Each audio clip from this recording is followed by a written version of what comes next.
Um bom dia, ou boa noite, ou boa tarde, você que estiver assistindo esse vídeo aqui no nosso canal aqui no YouTube.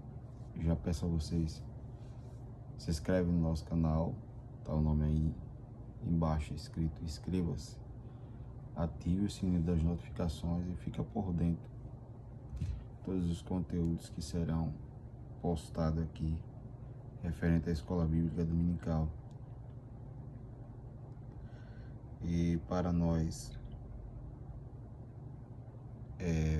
falarmos, essa lição é a lição de número 10, vai ser dada no dia 8 de março de 2026, que trata-se do tema o Espírito Santo, o capacitador.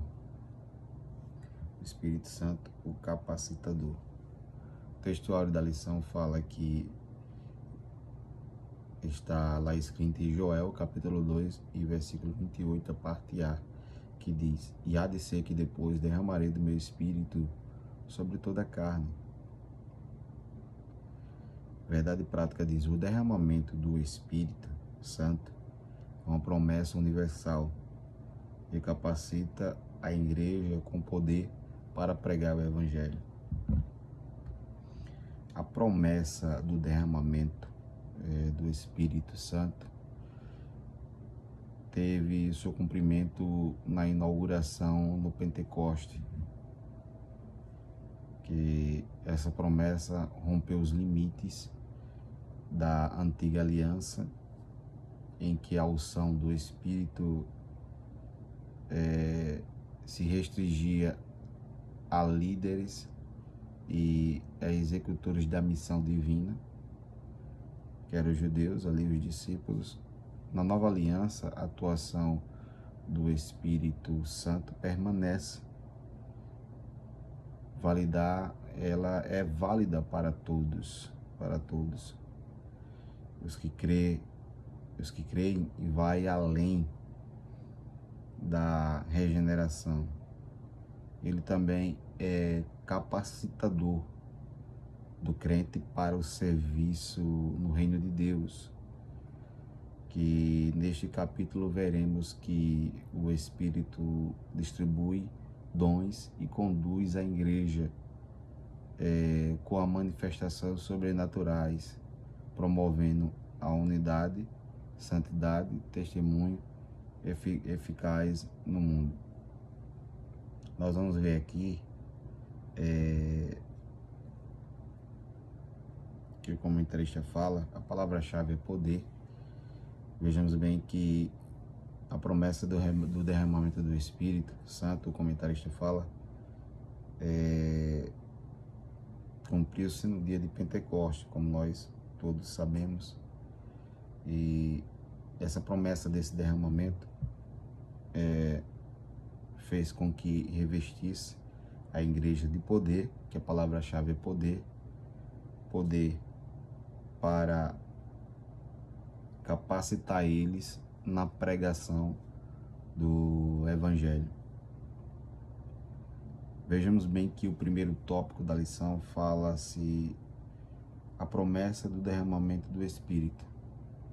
Essa promessa do derramamento do Espírito, que não só se limitou aos judeus que estavam ali, a promessa que é universal, que não era somente exclusiva para os judeus, desse derramamento do Espírito que capacitou a igreja para a pregação do Evangelho. Nós vamos ver aqui que na antiga aliança,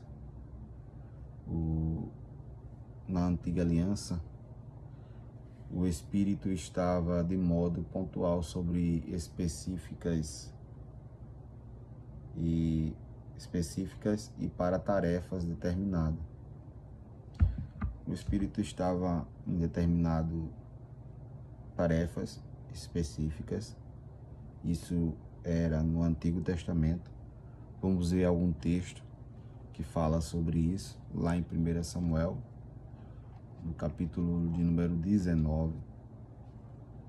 1 Samuel, capítulo de número 19, e o versículo de número 20, 19 e 20, que diz: E Saul enviou mensageiros para apanhar Davi, e quando ele vir o acampamento dos profetas, profetizando, e Samuel liderando sobre eles, o Espírito de Deus desceu sobre os mensageiros de Saul, e eles também profetizaram.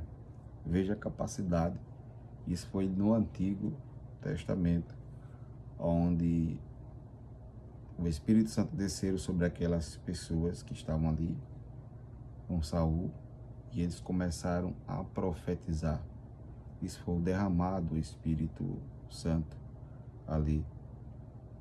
Nós vamos ver outro texto também, onde o Espírito se manifesta ali, restaurando o vale de Osso Seco, em Ezequiel capítulo 37, verso 1. Nós vamos ver aqui que, porém, há cerca de 800 anos antes de Cristo, Joel ele profetizou uma nova dispensação. Qual foi essa nova dispensação? Que está lá escrito no livro de Joel, durante o seu ministério profético em Judá, por volta de 825 a 835 a.C. Ele situa-se em um cenário de crise nacional, quando ele profetizou, simbolizado pelo juízo divino, por meio da invasão de gafanhotos, de uma seca terrível que devastará a nação de Israel, que ele falou ali no seu livro.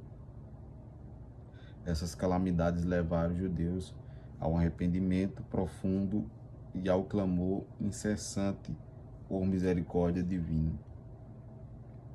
Nesse contexto, na Convenção Nacional de Deus, Convenção Nacional, a Deus faz o povo enxergar além da recuperação das pragas, lá no livro de Joel, mostrando que eles viram a bênçãos e ainda maiores que surgem. Então, uma maravilhosa promessa que ele fala no seu livro: e há de ser que derramarei do meu espírito sobre toda a carne. Joel capítulo 2, versículo 28, a parte A. Esse derramado do espírito foi prometido. Nós vamos ver que esse derramado do espírito, que é um termo hebraico, que é bazar, traduzido por toda a carne, significa todos os seres viventes, isto é, intensivo à totalidade da humanidade, sem nenhuma distinção de idade ou sexo ou status social. Esse derramamento do Espírito seria para todos, seria universal. Reitera-se, portanto, que a promessa aponta para um enlastamento universal para toda a humanidade, todos aqueles que creem em Jesus e aceitem Jesus como seu suficiente Salvador do Espírito. Não a todos de modo indiscriminado, mas todo que invocar o nome do Senhor Jesus, os que invocarem ao nome do Senhor, que está lá em Joel capítulo 2, versículo 32. A profecia de Joel expressa o coração de Deus e em derramar o seu Espírito sobre todos os que creem. Um novo tempo em que a geração e o poder divino são acessíveis a homens e às mulheres. Todas as idades e condições sinalizam que a promessa é democratiza a ação do Espírito, quebrando exclusivamente a antiga aliança, que a promessa do Espírito é vigente para todos, Por que para todos eu falo isso? Porque os judeus eles eram muito exclusivistas em questão de ser exclusivo só eles, e não queria se misturar com outras nações. Já a promessa do derramado do Espírito seria universal, seria para todos, o derramamento do Espírito, derramamento de poder. E vejamos bem que Antônio Gilberto, ele fala, em um dos seus livros, que a plenitude da promessa pentecostal, ele chama mesmo assim, vamos dizer, alguns homens que falaram sobre o derramamento do Espírito Santo. Sinalizar aqui a promessa do Espírito Santo é vigente para todas as igrejas ordienas. É chamada a buscá-la, a manifestá-la, os dons e a santidade, e conforme o pastor Gilberto falou, a plenitude da promessa pentecostal, aguardando o pleno cumprimento futuro. Esse avivamento atingiria a igreja em geral e as suas instituições. O que não podemos deixar de falar do avivamento da Rua Azusa, lá nos Estados Unidos, onde os crentes receberam o derramamento do Espírito Santo, e pessoas eram curadas, pessoas era manifestada a glória de Deus em cura, batismo com o Espírito Santo. Isso é o derramado do Espírito na vida das pessoas. Vejamos bem que o tópico 2 da lição fala que é uma promessa com ação sobrenatural. Uma promessa com ação sobrenatural. Essa promessa com ação sobrenatural,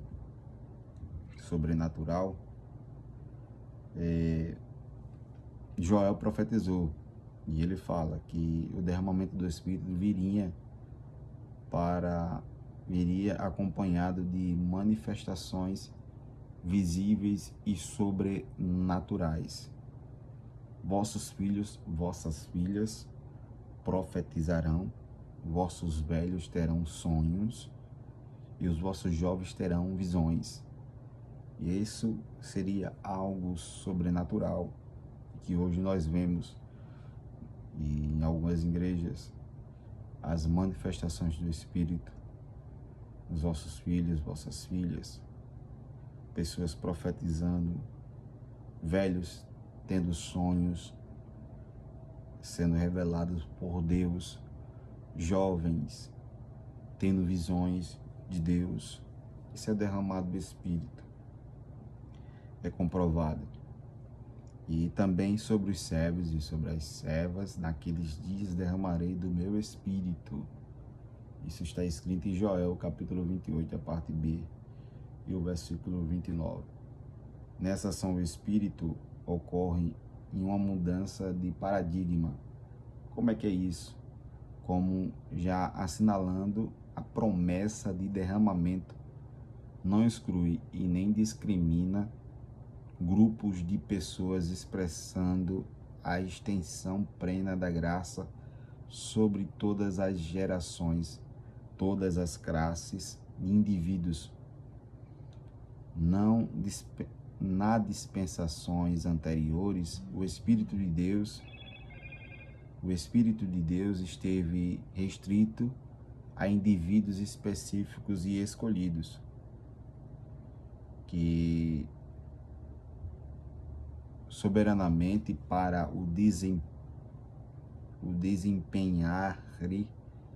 desempenharem funções determinadas. Vejamos bem,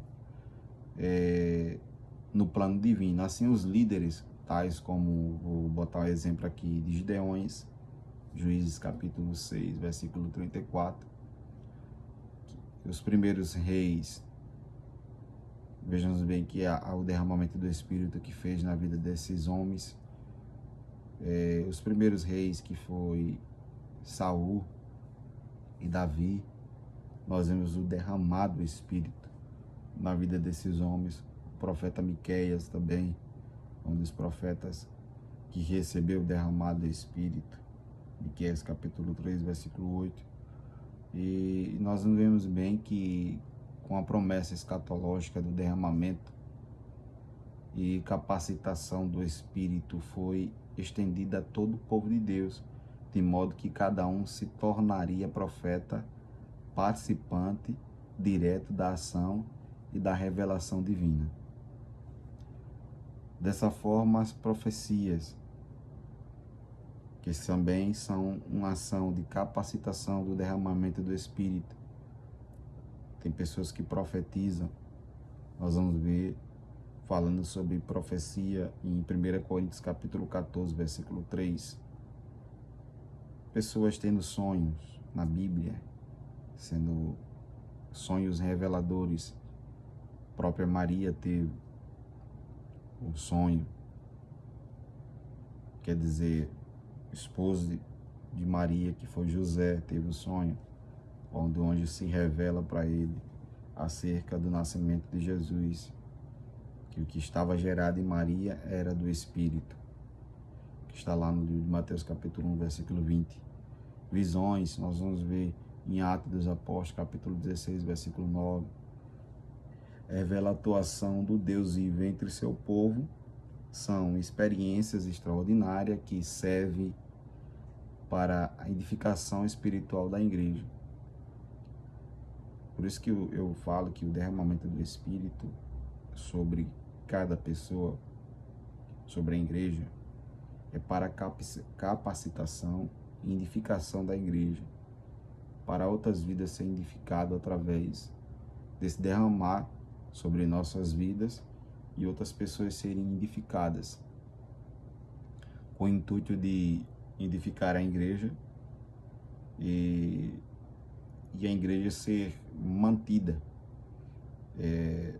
através dos dons que são revelados, distribuindo, que cada um tem um dom que o Espírito Santo distribuiu para aquela pessoa, para aquela pessoa ser usada por Deus e edificar a igreja. Isso torna-se que a igreja vem crescendo, vem se tornando, todo crente vem cultivando uma vida de comunhão com os outros e santidade, a fim de ser um canal acessível para a manifestação de Deus. O terceiro tópico fala do tópico 1, fala que uma promessa para os últimos dias. Quando Joel ele profetiza, ele fala: e derramarei do meu espírito, e depois derramarei do meu espírito sobre toda a carne. Só que Joel deixa uma lacuna. Ele não fala quando seria, e depois derramarei do meu espírito. Depois quando?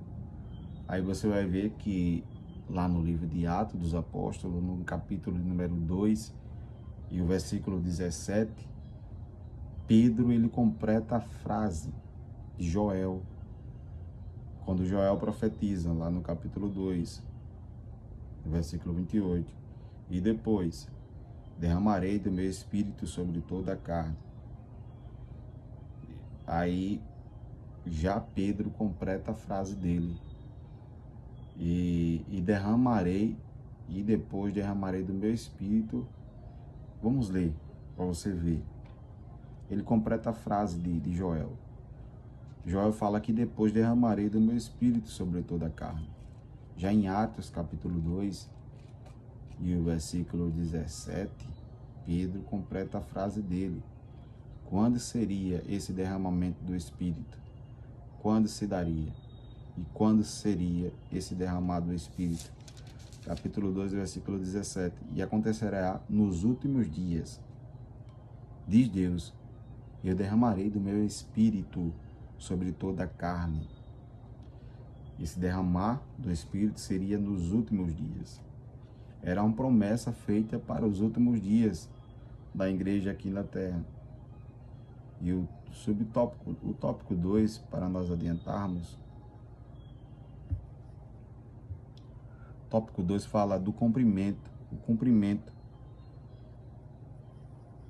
cumprimento. Vejamos só. O poder para testemunhar. Qual é o intuito do derramamento do Espírito na igreja? O intuito do derramamento do Espírito Santo veio com o poder do alto. Lá na descida de Pentecoste, a descida do Espírito Santo no Pentecoste constitui um marco histórico e teológico na revelação progressiva de Deus, na formação da igreja. Antes da ascensão de Jesus, ele assegurou aos discípulos que eles seriam revestidos de poder. E eis que sobre vós envio a promessa do meu Pai. Ficai, porém, na cidade de Jerusalém, até que do alto sejais revestidos de poder. Lucas capítulo 24, versículo 49. Essa promessa encontra-se o seu cumprimento inicial no dia de Pentecoste, quando o Espírito é derramado como um ato de mediação do Cristo exaltado. A expressão revestido traduz do verbo grego endior, usado para a ideia de vestir-se de algo. Esse revestimento é como se eu tivesse sem camisa, colocasse essa camisa e estivesse revestido. Ora, com que intuito era esse revestimento? Era para a igreja pregar a palavra de Deus com mais ousadia, não sendo tímido no que iria falar, mas falasse com mais autoridade e com poder. Por isso que você vai ver lá no livro de Atos, no capítulo 4, versículo 31, tendo eles orado, tremeu o lugar em que eles estavam, e todos foram cheios do Espírito Santo e começaram a pregar a palavra de Deus. Era o derramamento do Espírito. Vejamos bem que esse termo grego para dinamis, que vem da palavra dinamite, que é poder, remente uma energia ativa, operante, que procede do próprio Deus. Em Atos, esse poder é diretamente associado a uma missão.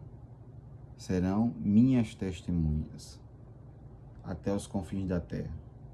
Quando lá em Atos capítulo 1, versículo 1 e 8, fala que sereis minhas testemunhas e recebereis o poder ao vir sobre vós o Espírito Santo, e sereis minha testemunha tanto em Jerusalém, na Judéia, Samaria, até os confins da terra. Aponta para uma capacitação sobrenatural e indispensável para o testemunho de Cristo, para testemunhar de Cristo. O derramamento do Espírito não era para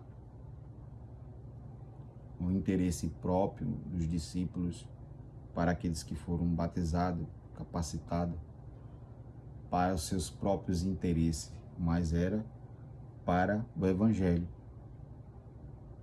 É certo que Cristo até falou, olha, ele não se importou com aqueles que tinham os seus próprios interesses. Ele deixou para lá, mas o interesse de Cristo, uns pregam por porfia ou por vangloriar-se. Não importa como o evangelho seja pregado por eles, mas o que é importante é que a palavra de Deus seja anunciada. Era o objetivo de Deus, a pregação do evangelho. E o poder que pertence a Deus era para essa capacitação, para a pregação do evangelho. Nós vamos ver que no subtópico 2, tópico 1, fala sinais da descida do Espírito Santo. Atos registra 2 sinais sobrenaturais que marcaram o advento do Espírito Santo. o som como de um vento veemente, impetuoso, que encheu toda a casa em que estavam assentados, línguas repartidas como que de fogo, foram de sinais o vento e o fogo enfatizam a grandeza da ocasião, que são sinais audíveis e visíveis da chegada do Espírito Santo. Richard, ele faz uma nota que existe um paralelo fascinante em contraste com a entrega da lei de Moisés e a descida do Espírito Santo no dia de Pentecostes. No Sinai, ressoou trovões, chamas ardiam quando Moisés estava ali naquele monte, no cume do monte. No Pentecoste, em uma casa em Jerusalém também há som, chamas, línguas como repartidas como que de fogo. Ele faz essa comparação, mas agora como de um vento que sopra de línguas repartidas. Para nós adiantarmos, subtópico 3 do tópico 2 fala evidências do revestimento de poder. O revestimento de poder veio como um sinal específico. Falar em outras línguas, está lá no livro de Atos, capítulo 2, versículo 4. No Pentecoste, os discípulos começaram a falar em outras línguas, que é do grego glossais, que é o rigor, significa um vocabulário diferente de suas línguas nativas. Em todo caso, o contexto identifica o termo glossais como idiomas desconhecido pelos locutores. Esta é a primeira ocorrência do termo grossalia, que na história bíblica, portanto, a tradução literal é outras línguas no sentido de idiomas diferentes. Contudo, algumas traduções mais antigas utilizam a expressão línguas estranhas, que é o batismo com Espírito Santo. Dessa forma bíblica, falar em outras línguas é sempre a evidência física inicial do batismo do Espírito Santo. É uma língua que ninguém entende, nem o próprio Satanás entende o que nós falamos em línguas. O diabo ele entende o inglês, o diabo ele entende o espanhol, o diabo ele entende o francês, todas as línguas, mandarim, todas as línguas o diabo entende. Mas essa que falamos em línguas, que é um dos dons que no derramamento do Espírito Santo foi dado à igreja, aqueles que de agrado buscaram esse revestimento de poder, juntamente recebendo o dom de falar em línguas. E é uma língua que ninguém entende. E para entender, você tem que ter um dom de interpretar as línguas estranhas. É um dos dons também dado à igreja. É o dom de interpretação de línguas. Para nós adiantarmos, o tópico 3, para nós terminarmos, a continuidade do derramamento do Espírito, é o tópico 3, a extensão da promessa do Espírito. Tópico 1, tópico 3. O sermão do Pentecoste, Pedro exorta a multidão a 3 passos fundamentais para o arrependimento. Batismo em nome de Jesus Cristo, que era para a remissão dos pecados, por conseguinte o recebimento do dom do Espírito Santo, está lá em Atos 2:38. O dicionário Vini leciona que o termo grego usado para dom é dorear, que denota presente grátis. Denota presente grátis, acentuando um caráter gratuito. Sempre é usado no Novo Testamento acerca de um dom espiritual ou sobrenatural. Não se trata de algo conquistado por mérito humano, isso não. Mas é de uma concessão divina, resultado da obra redentora de Cristo, e a ação sobrenatural do Pai. Nós vamos ver que esse versículo precisa ser entendido à luz do seu contexto. O dom do Espírito refere-se à experiência recém-vivida pelos discípulos, ou seja, o cumprimento da promessa de Jesus, do revestimento de poder, onde ele falou em Lucas 24 e 24. A cláusula é explicativa, sendo o dom do próprio Espírito Santo. E o subtópico 2 do tópico 3 fala: o Espírito opera com diversidades e unidade. O Paulo leciona em que há diversidade de dons, mas o Espírito é o mesmo.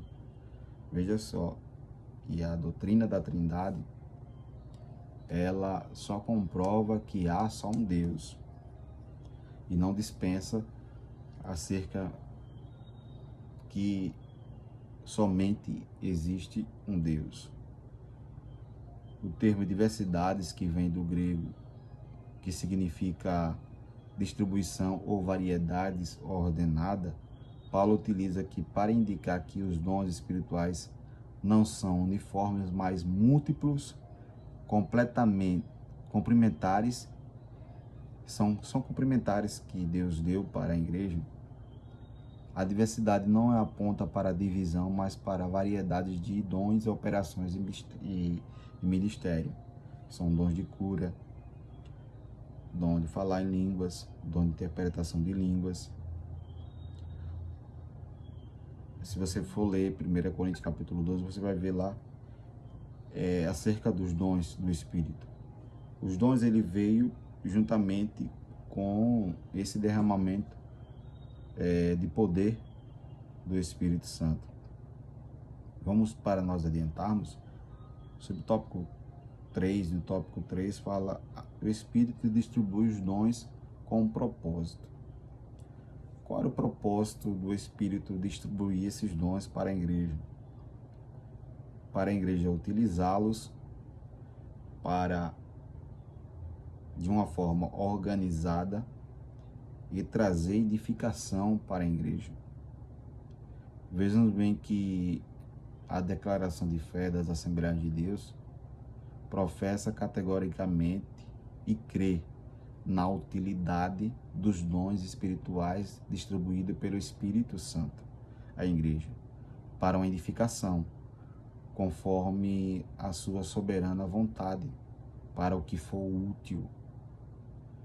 Desse modo, de acordo com o texto do Novo Testamento, você vai ver lá em Romanos capítulo 12, 1 Coríntios capítulo 12, versículo do capítulo 12 ao capítulo 13, Efésios capítulo 4, veja ali também, que fala sobre os dons. Os dons, tem os dons também ministeriais. Retifica-se que os dons espirituais estão disponíveis à igreja odierna com um propósito peculiar. Nessa esteira, destaca-se que os dons não são para ostentação pessoal. Os dons que no derramamento de poder foi dado para a igreja não são para ostentação pessoal das pessoas que têm eles para ser utilizado na igreja, mas para o serviço no reino. Para o serviço no reino. Deus, ele capacita pessoas para pregar o evangelho. Deus, ele distribui seus dons espirituais, dom de cura, dom de falar em línguas, dom de interpretação de línguas, dom de discernimento de espírito, dom das revelações, dons de maravilhas. Isso é derramado do Espírito sobre a igreja. É com esse propósito aí, esse derramado do Espírito. Aí nós falamos, os dons são graças espirituais concedidas, controladas pelo Espírito. Ele distribui cada um conforme como ele quer. Não é como nós queremos, mas é como ele quer. E quem quer uma capacidade ou quer ter um dom do Espírito, almeja e deseja, ultimamente tem pessoas que não desejam mais, não tem esse desejo, mas quem almeja e deseja pode buscar, porque Deus ele dá para aqueles que o buscam e se deleitam a Deus nessa busca. Finalidade específica dos dons é proteger o salvo de dois perigos espirituais: a soberba, que transforma o dom em motivo de vangloriar-se. Tem pessoas que se vangloriam por causa da capacidade que ele tem, e essa capacidade que ele tem foi dada por Deus. Negligencia o que enterra, pessoas que enterram o seu dom, impedem o seu uso, isso vai prejudicar na edificação da igreja. Você não pode enterrar aquilo que Deus te deu. Portanto, cada crente é chamado a exercitar o dom que recebeu com humildade, disponibilidade, para servir com amor e zelo e temor ao Senhor. Por isso que Deus falou, por isso que o apóstolo Paulo falou para Timóteo: Timóteo, desperta o dom que há em ti. Então, desperta esse dom que há em você. Deus te deu uma capacidade, não foi para você ficar entre quatro paredes parado somente, mas te deu para você usar esse dom e edificar a igreja. Amém? Para nós concluirmos, o Espírito Santo é capacitador divino prometido aos que crerem. Ele atua em cada geração com poder, dons espirituais, direção. Desde Pentecostes, a sua presença é real na vida de todo salvo, permanente, e continua, não vai parar. Aqueles que buscam vai achar aquilo que Deus tem preparado para eles. O crente pentecostal vive não apenas no Espírito, mas pelo Espírito, como testemunha viva do poder de Deus no mundo. Portanto, cada cristão regenerado, que for transformado por Deus, é chamado a viver a plenitude do Espírito Santo. Que você possa viver o derramar do Espírito Santo sobre a sua vida, sobre a sua família, sobre a sua casa, sobre a sua igreja, para a glória de Deus Pai e Jesus Cristo e o Espírito Santo. Que Deus abençoe a todos. Se inscreve no meu canal e ative o sininho das notificações. Amém?